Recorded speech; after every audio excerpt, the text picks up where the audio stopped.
2.1 Initial responses of body systems to exercise, Part 1. Respiratory responses. During exercise, ventilation will need to increase. This is due to the fact that this will have to change as you're exercising, so the demands for ventilation are a lot higher than when at rest. Ventilation can increase by something that is called tidal volume. The definition for tidal volume is the amount of air that is exhaled and inhaled in one breath. Before any exercise, ventilation will increase, so do not take any resting measurements then. The scientific name for this is called an anticipatory rise. In a pulmonary ventilation graph,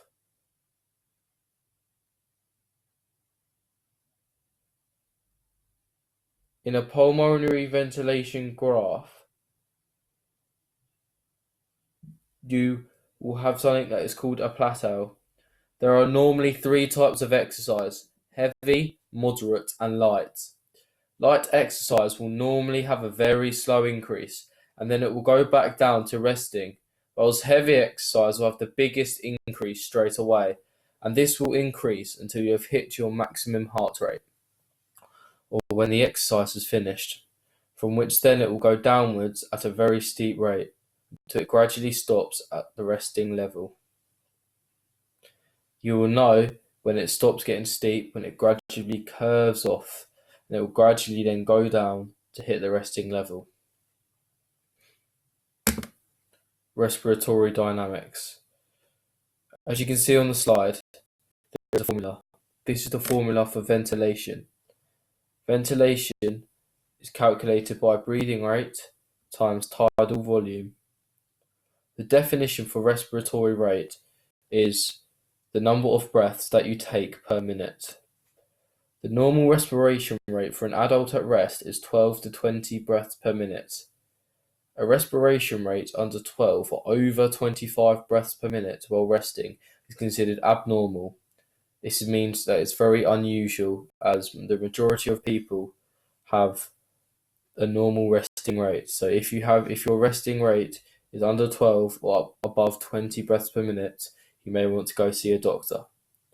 A respiration rate also at rest, a minute ventilation is roughly 6 litres per minute, whilst when we start exercising, this can increase to a maximum of 90 litres per minute. Tidal volume will also increase during exercise from roughly around 0.5 litres to then at rest, to then during exercise roughly around 3 to 4 litres. Forced breathing and control. Forced breathing. Another word for forced breathing is hypopnea. It is a mode of breathing that can occur during exercise or actions that require the active manipulation of breathing, such as singing. During forced breathing, inspiration and expiration both occur due to muscle contractions. Eupnea is normally quiet breathing that requires the contraction of the diaphragm and external intercostal muscles. Hypopnea is forced breathing and requires muscle contractions during both inspiration and expiration, such as contraction of the diaphragm, intercostal muscles, and the accessory muscles. Valsalva maneuver. The Valsalva maneuver is usually done by a moderately forceful attempted exhalation against a closed airway.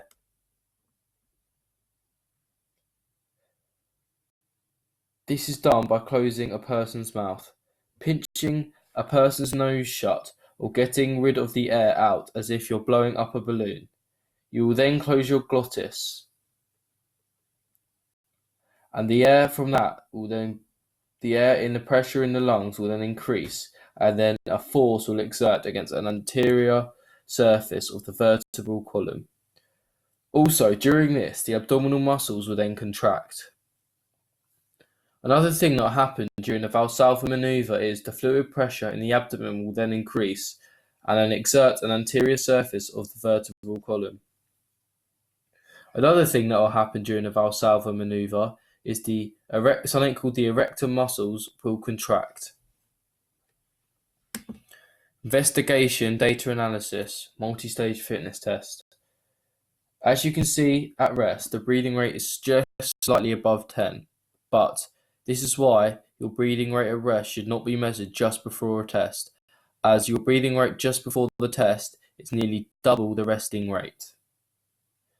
As you can see, when my person starts the test, it shoots up by 10 breaths per minute.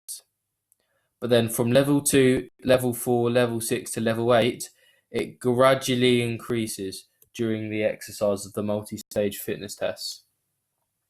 But from level 8 to post-test, it then jolts up massively again, and at post-test the reading is slightly above 50, as when you exercise your breathing rate will then rapidly increase. Investigation, data analysis, Wingate test. As you can see, my person, or client in fact, did the 20-second Wingate test. To be fair, in this one, there is not much difference between the rest and the pre-test. The pre-test is just slightly higher, but still, this is still why you should do a resting breathing rate, nowhere near the test. So, it gradually increases between the rest and the pre-test, but during this 20 seconds, your heart rate zooms up rapidly as it rapidly increases, and it will go up to 45 beats per minute. So the steepness of this gradient between the pre-test and post-test is massive, and there is a massive difference before and after the 20-second Wingate test. In football, there are many different things that a breathing rate can be different for. An example of having a high breathing rate in football would be when you hit the other team with a counter-attack and you are sprinting to get to the other side of the pitch, so you are having very short breaths, and so your body needs loads of oxygen, but of course it's in a very short period of time. An example for when a breathing rate is normal or low in a football match, so when you are watching parts of the game happen when you haven't been involved in the game for quite a while and you've got your breath back.